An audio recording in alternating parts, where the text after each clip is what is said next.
Cape Town is facing an unprecedented socio-ecological crisis.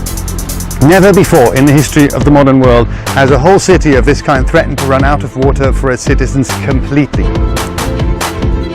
Cape Town residents have been told not to use more than 50 litres of water a day. That sounds like a lot to you. The water you use in your short morning shower is now literally all you have for the entire day in terms of daily bathroom routine. If it's yellow, let it mellow, and well, here is also if it's brown, let it mellow.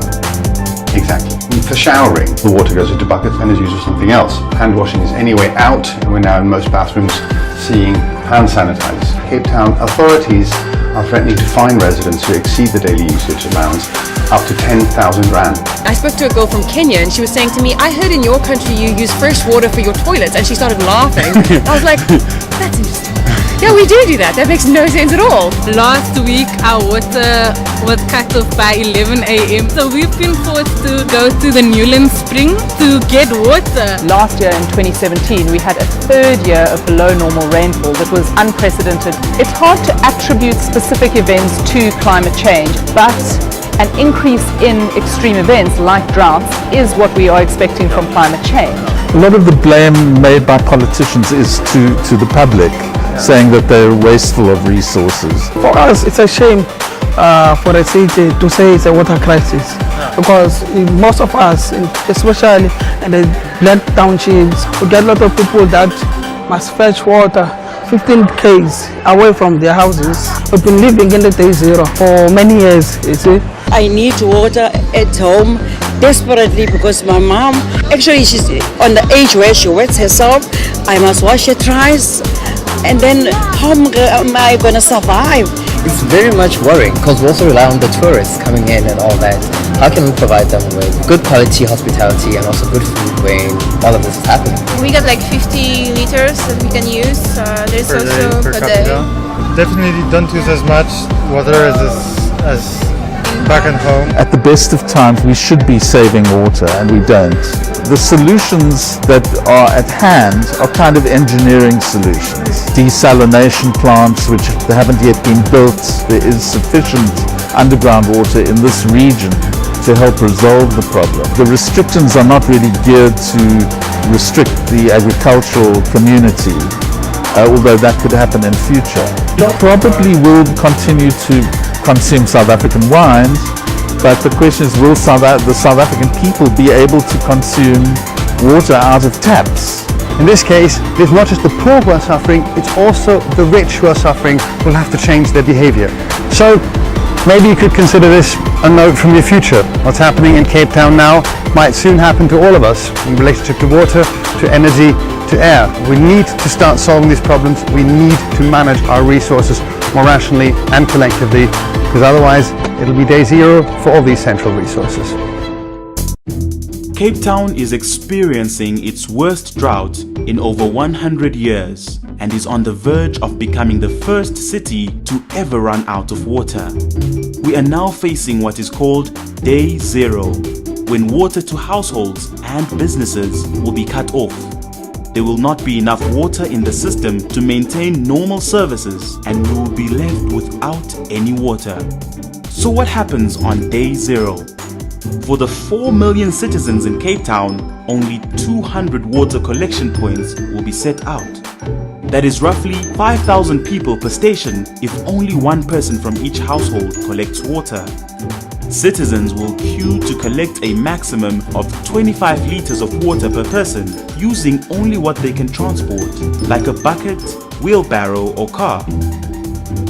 The city has not yet given details on how traffic will be managed, but the inevitable shortage of parking at the water collection sites could result in queues stretching on for kilometers.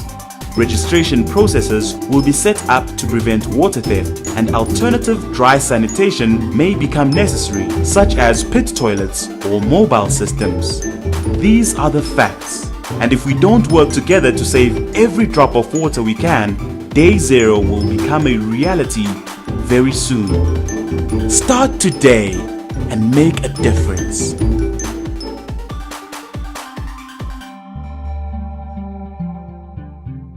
Cape Town is one of the 3 capitals of South Africa and one of the largest cities on the continent. However, many are unaware of the ongoing drought over there.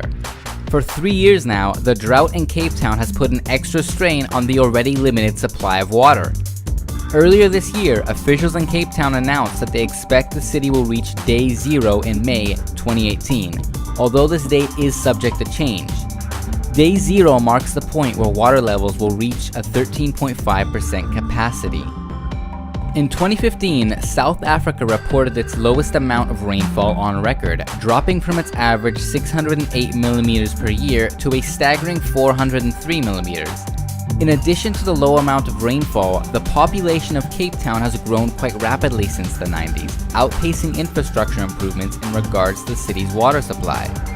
In anticipation of the upcoming Day Zero, the amount of water allowed per person has dropped to 50 liters as of February 1st, 2018. When Day Zero arrives, most of the running water in Cape Town will be shut off, with exceptions being essentials such as hospitals. Those needing water will need to queue for it and will be limited to 25 liters per day. To put this into perspective, the average 10-minute shower uses about 20 gallons or 76 liters of water. Covering tasks such as washing dishes, basic hygiene, drinking water, and even something like flushing a toilet is extremely difficult under these kinds of limitations. These problems, however, shouldn't come by surprise. In 1990, the Water Research Commission warned that they expected the water in Cape Town to dry up by 2007. And while their estimate was off, their analysis remains true. Cape Town's population has grown by an estimated 79% in the last 23 years, but the city has only improved storage infrastructure to hold about 15% more water. Additionally, the average consumption of water per citizen of the city has risen by about 4%. Even with the current water restrictions in place, city leaders claim that most of the population isn't cooperating.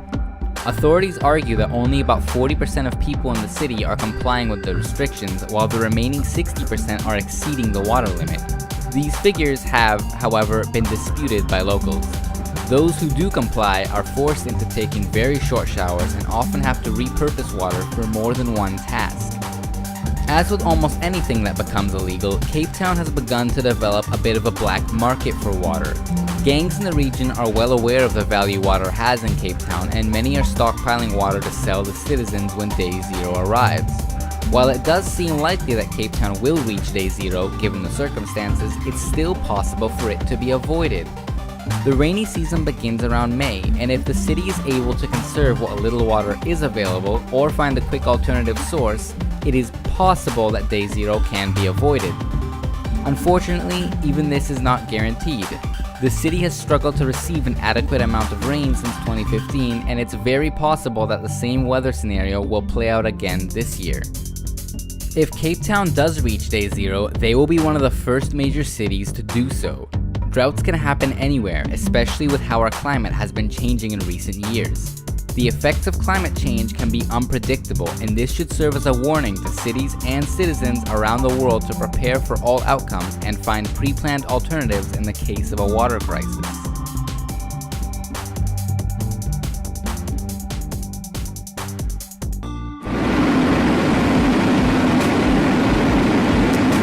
We take very short showers, and it's not the old shower, it's a trickle coming out of the shower.